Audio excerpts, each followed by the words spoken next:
신명기서 10장에서는요, 9장에 있는 내용이 이어지면서 반복되고 있는 내용이 있는데요. 그게 뭐냐면 10계명을 다시 하나님께 시내산에 올라가서 모세가 받는 내용입니다. 1절에 보면 나오지요. 그때에 여호와께서 내게 이르시기를 너는 처음과 같은 두 돌판을 다듬어 가지고 산에 올라 내게로 나오고 또 나무개 하나를 만들라. 그래가지고 이제 모세가 올라가는 거예요. 첫 번째 돌판이 어떻게 됐어요? 십계명 두 돌판을 하나님이 친히 새겨주신 십계명 두 돌판을 안고 내려왔더니 산 밑에서 그동안을 못 참아가지고 40일 동안 금식하면서 그 말씀을 받아갖고 내려왔는데 이네들은 건부치를 다 모아가지고 그걸 녹여서 송아지, 소를 만들어가지고 그게 그 소를 가운데다 모셔놓고 빙빙 돌리고 춤을 추면서 이 소와의 검으로 만든 소에게, 송아지에게 당신이 우리를 애굽에서 인도해낸 신이로다 이러고 있단 말이에요. 그래서 애굽 사람들이 그 축제 때 흔히 남자들이 하는 엄란한 짓을 하고 있단 말이에요. 화가 난 모세가 하나님의 진노를 익히 알아차리고 화가 난 모세가 어떻게 저렇게 할 수가 있는가? 그동안을 못 참았어. 주의 종이 잠깐 자리를 비우는 사이에도 마귀가 교회에 탐사하는 수가 옛날에만 있는 게 아니라 지금도 있어요. 그래서 주의 종들 우리 목사들은요, 어딜 가든지 어느 교회 목사님이 다 그럴 거예요. 기도를 안 할 수가 없어요. 제가 외국에 나가면요, 일이 바빠도요, 항상 거기서도 새벽 기도를 안 할 수가 없더라고. 아니면 밤중에라도 기도해야 돼. 기도가 끊어지면 마귀 역사가 일어나는 거예요. 그 희한하단 말이에요. 예전에 김택수 목사님이라고 시각장애인이죠. 옛날 말로 하면 맹인 목사님인데 그분도 참 훌륭한 목사님이신데 자기 간증을 해요. 자기는 앞을 보지 못하기 때문에 성도들을 이렇게 보살펴드리고 인도하는데 목사님처럼 정상인들보다 훨씬 어려움이 많다고 그런 얘기를 해요. 그런데도 불구하고 교인들을 수련회를 한 번은 부교육자에게 네가 가서 잘 이렇게 살펴드리고 지키고 있어라. 당신은 뒤에서 이제 딴 일을 했는가 봐요. 그랬더니 사고가 났다는 거예요. 그 다음에도 그런 일이 한 번 더 있어가지고 자기는 가서 성도들을 데리고 계곡이나 아니면 기도원이나 이런 데 가서 말씀 전하는 것 외에는 뭘 어떻게 관리 감독을 못 하는데 그 가서 지키고만 있어도 마귀 역사가 안 일어나더라고 말이에요. 그 얘기를 저에게 하는 얘기를 들었어요. 목사님, 그 맞습니다. 목자가 지키고 있는 한, 양떼들을 지키고 있는 한 이리와 늑대 같은 마귀가 함부로 장난을 못 합니다. 또 하나님이 꿈으로라도 보여주시더라고요. 오래된 얘기인데 한 번은 저쪽에 성지순례 갔을 때구나. 첫 번째 91년도인가 92년도에 갔는데 꿈에 교회가 보이는데 이게 이상한 꿈이 꾸어졌어요. 이게 뭔가 왔구나.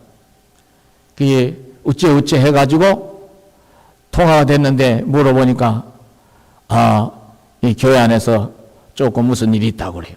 성도들이 몰라가지고 이상한 기도원에 몇 분이 왔다 갔다 하다가 조금 문제가 생겼다고 그랬어요. 거기서도 밥이야 목구멍이 안 넘어가. 금식이라도 해야 되겠다는 생각이 드니까. 그래서 이렇게 더 기도했어요. 아이고, 이거 내가 기도를 소홀히 했나 보다. 이 생각이 들더라고. 기도하느라고 했지요. 시차가 나니까 막 힘이 들어요. 비행기를 뭐 언제 제가 타봤나요? 그러니까 모세가 잠깐 비운 사이에 부교역자 역할을 하는 아론이 대제사장이잖아요. 모세의 형님인데 이 아론의 이제 영적인 권위, 영권 가지고는 안 되더라고 말이에요. 밀렸어.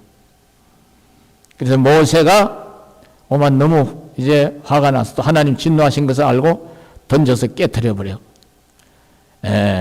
그리고 이제 거기에 가담하고 끝까지 고집을 부리고 선동이 되고 선동한 사람들, 이 사람들을 이제 하나님의 이름으로, 주의 이름으로 징계를 하고 다시 이제 시내산에 올라가서 40주 40야를 40일을 밤낮으로 물도 먹지 않고 빵도 먹지 않고 우리로 말하면 밥이죠.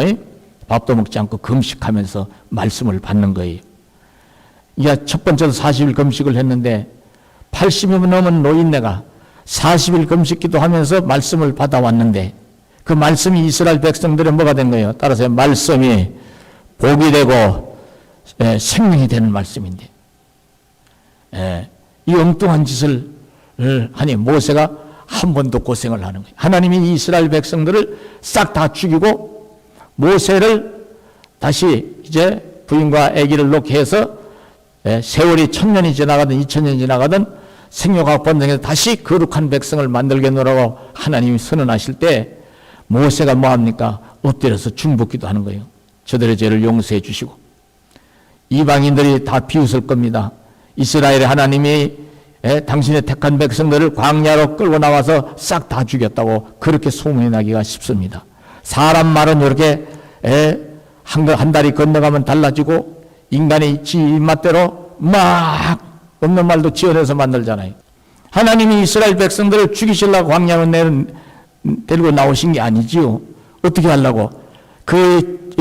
이네들의 조상이었던 아브라함과 이삭과 야곱에게 약속하신 축복의 땅으로 인도하여 들이시고 거기에서 생육하고 번성하면서 주님이 다시 오실 때까지, 주님 오시고 다시 오실 때까지, 세상 끝날까지 세계 모든 민족에게 복음 전하는 나라, 제사장의 나라로 만드시려고 했는데 이네들이 그 큰 복을 지들 스스로 걷어차는 짓을 한 것이지.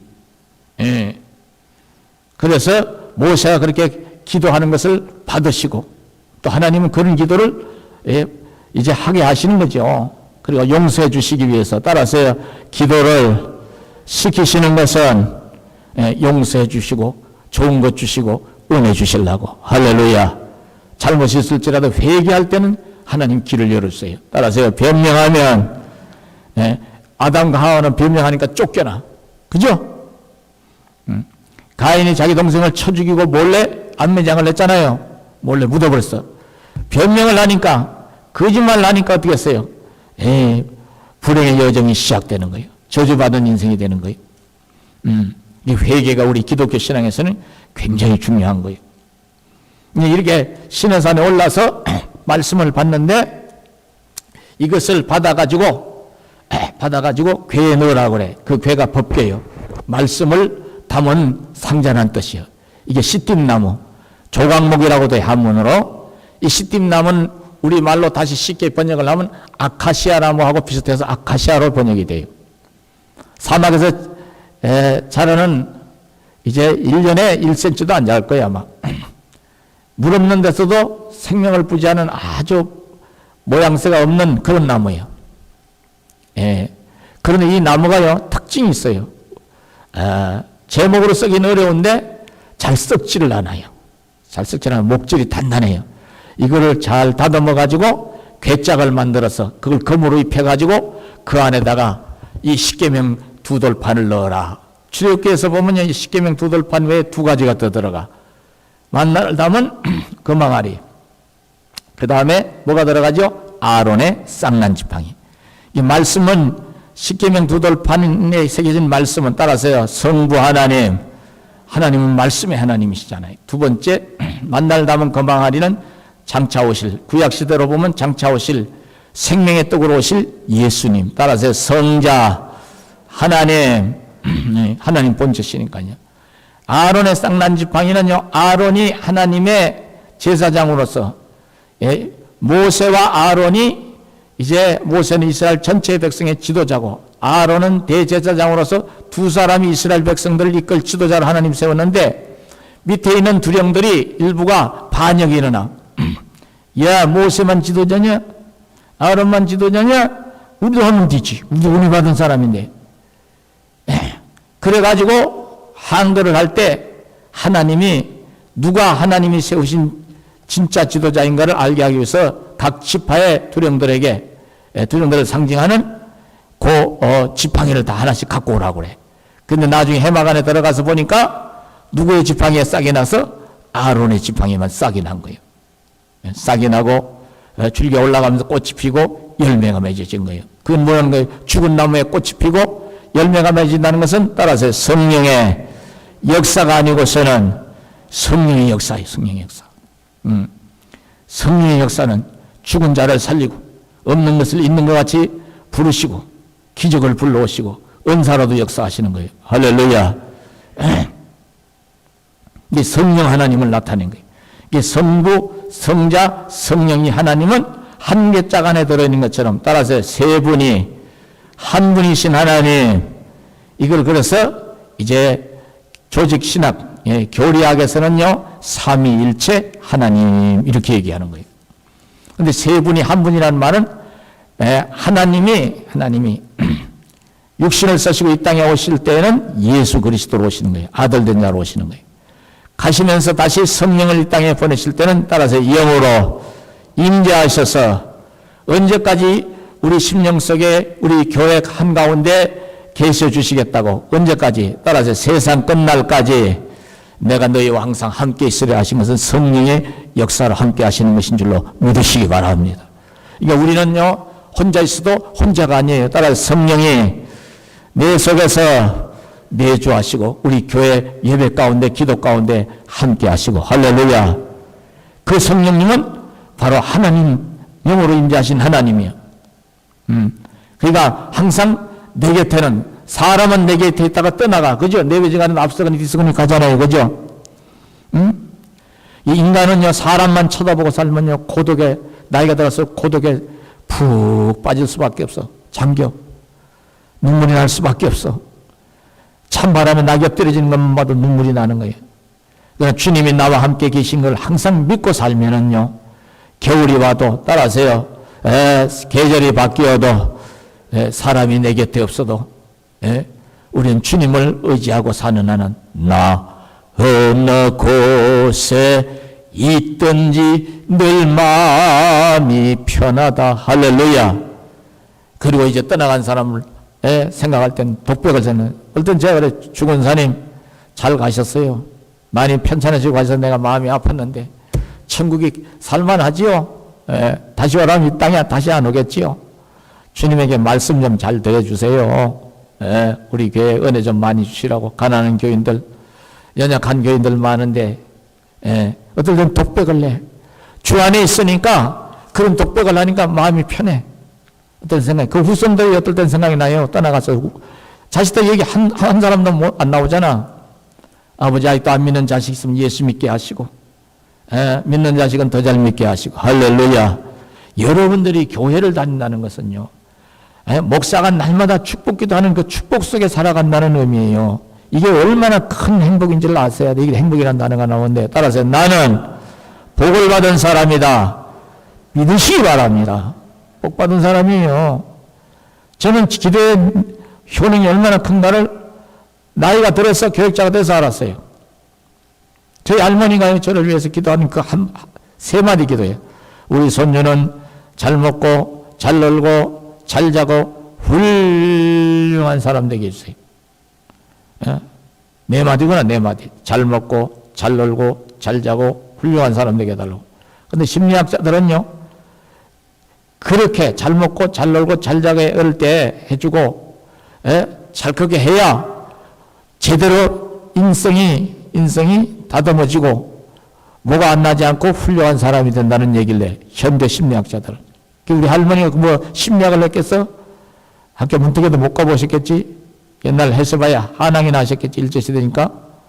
그리고 교회를 다니니까 따라서 하나님이 지혜를 주셔서 내가 도대체 목사가 될 위인이 아닌데 어떻게 목사가 된다고 봤더니 그 어른의 기도예요.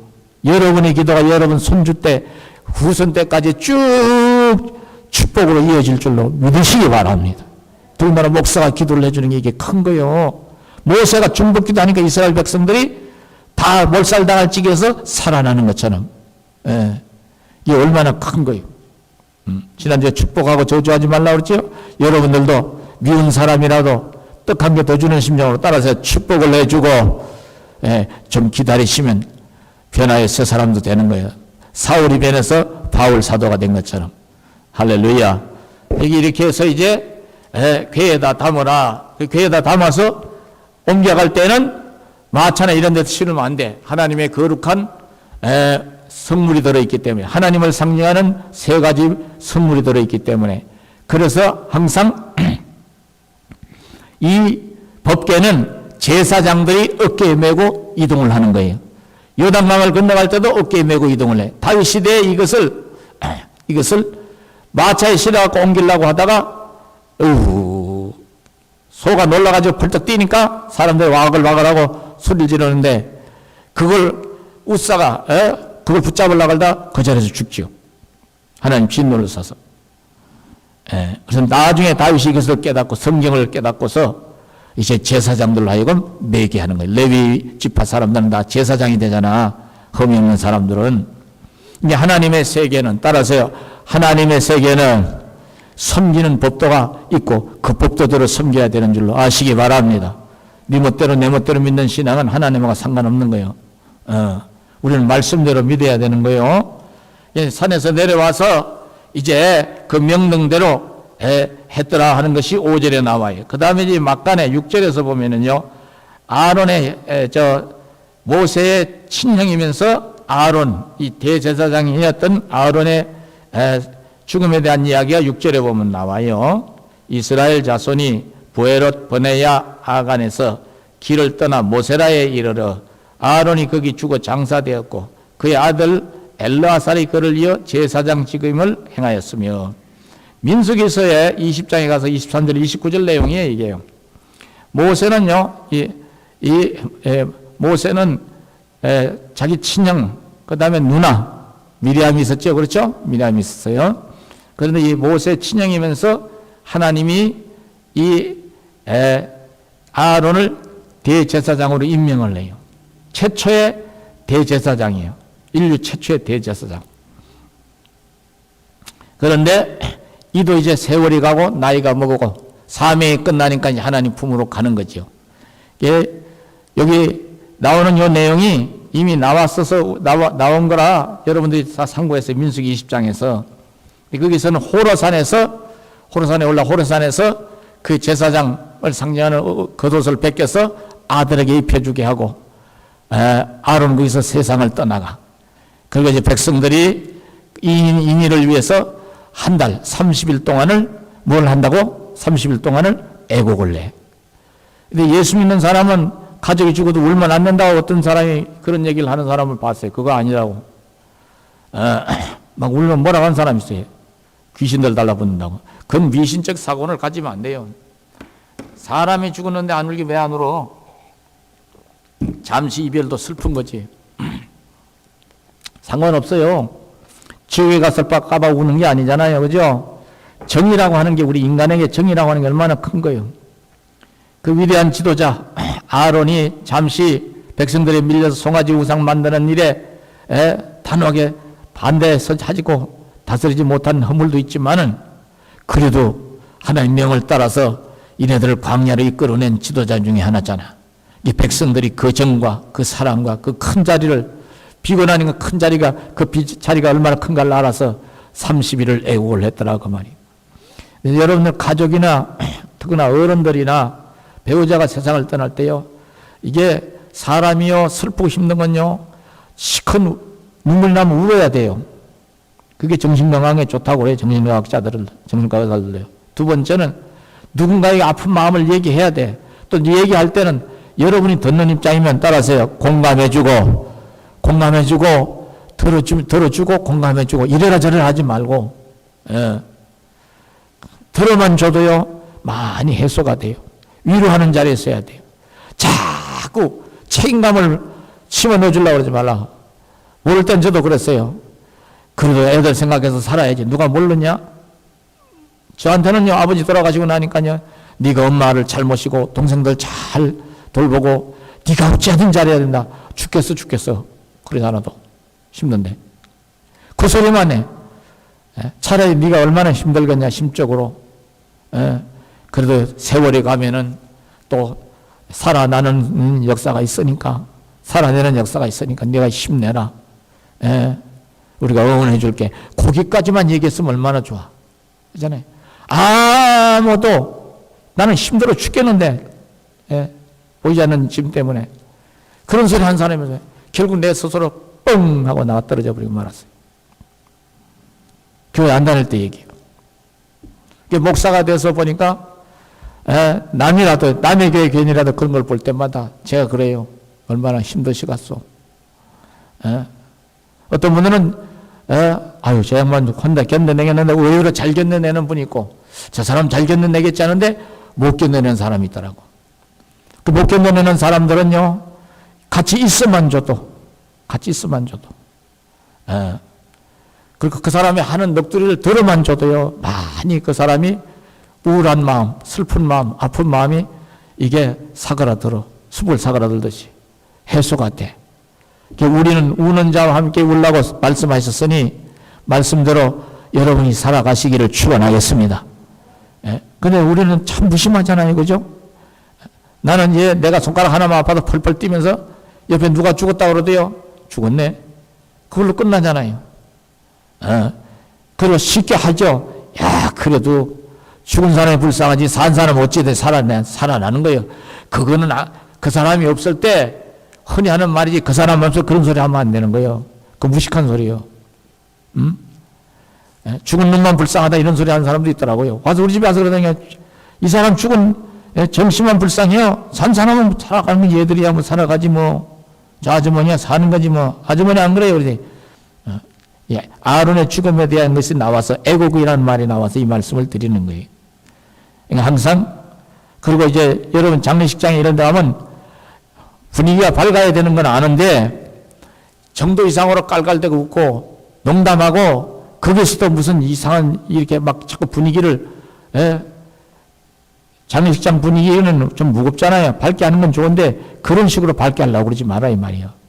따라서 때와 장소를 가려서 저 예수 믿는 것들은 예의도 범절도 눈치도 없는 것들이라고 안 믿는 사람들 그 있을 거 아니야. 문상을 간 문상객답게 이 자세를 조신하게 가져야 될 줄로 아시기 바랍니다.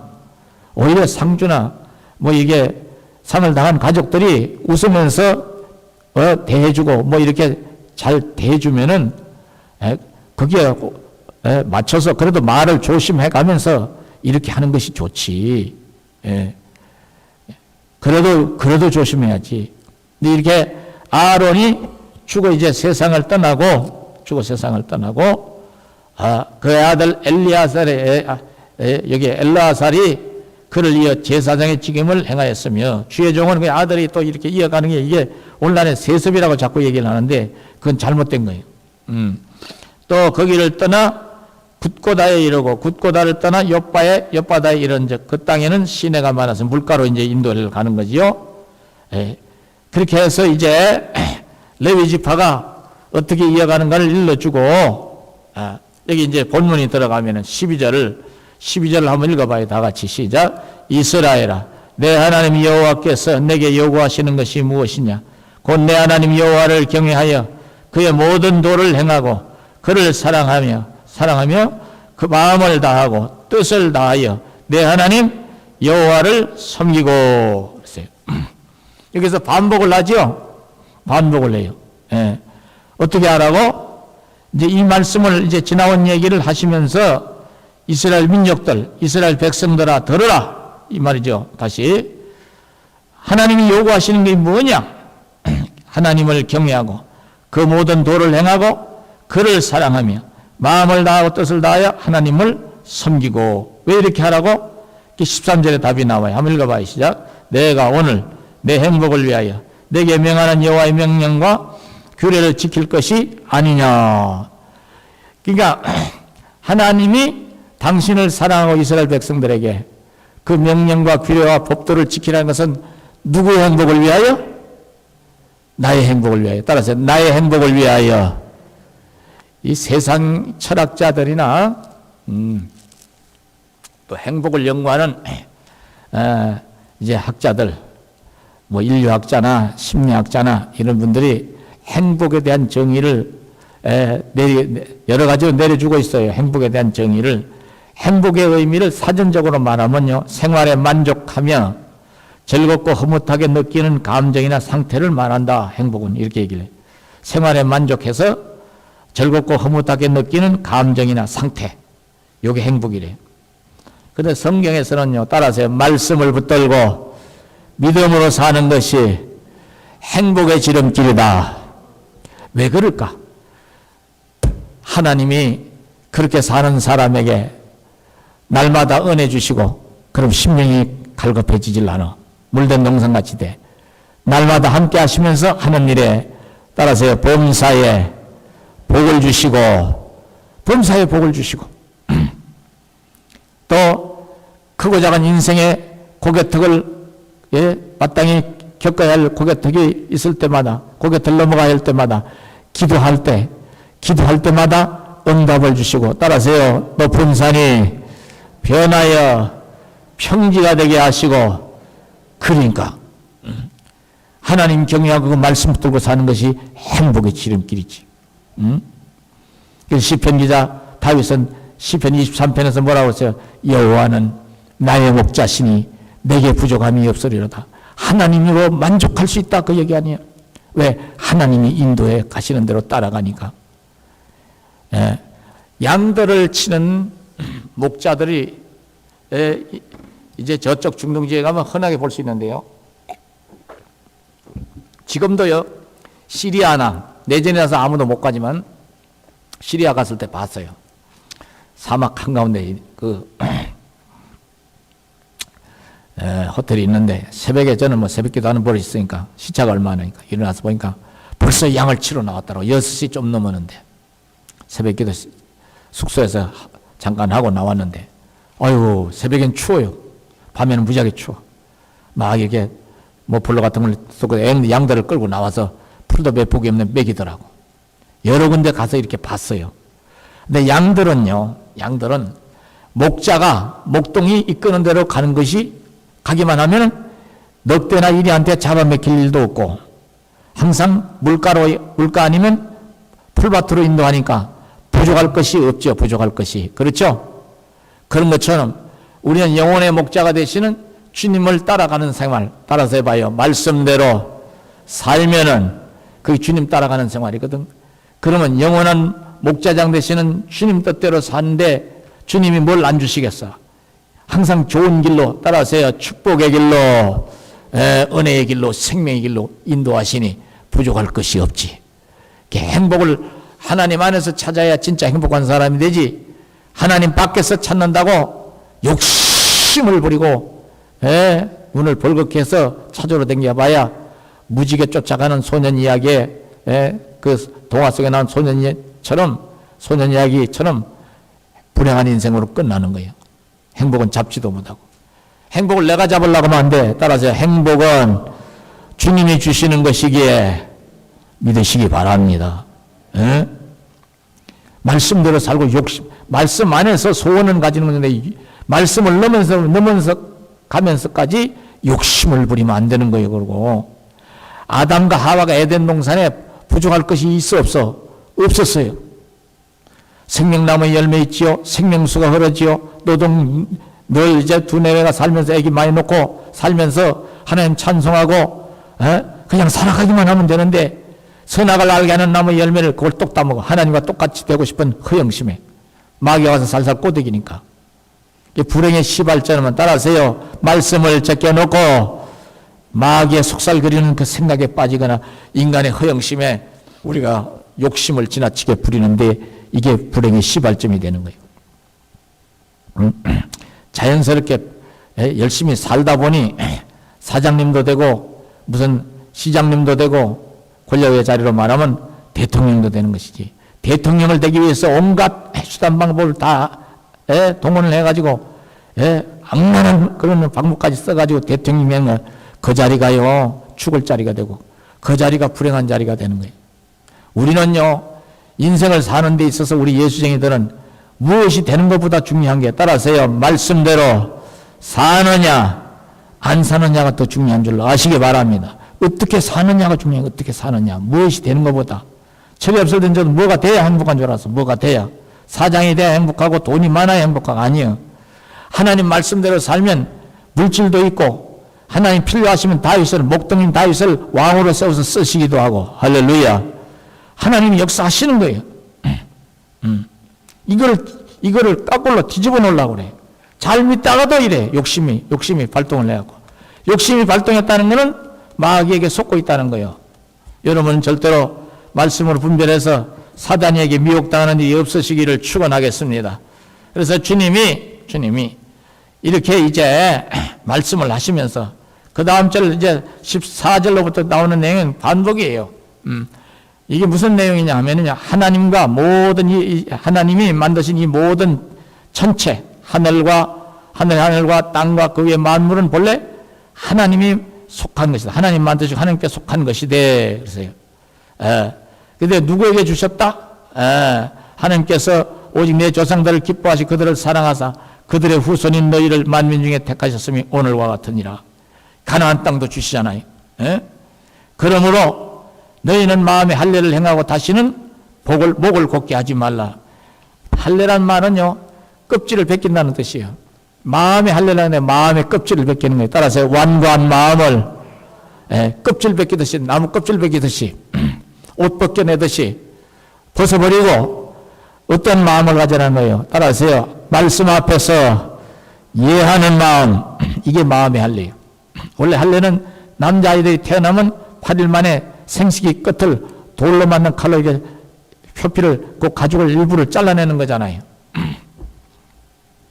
근데 그런 할례가 아니라 마음의 할례를 하는 거예요. 마음의 가죽을 벗겨내라는 거예요. 이 욕심덩어리 가죽, 불순종의 가죽, 의심의 가죽, 이 껍질을 벗겨내라는 거예요. 항상 우리는요, 때만 벗기지 말고 따라서요, 마음에 잘못된 생각도 벗겨내야 될 줄로 아시기 바랍니다.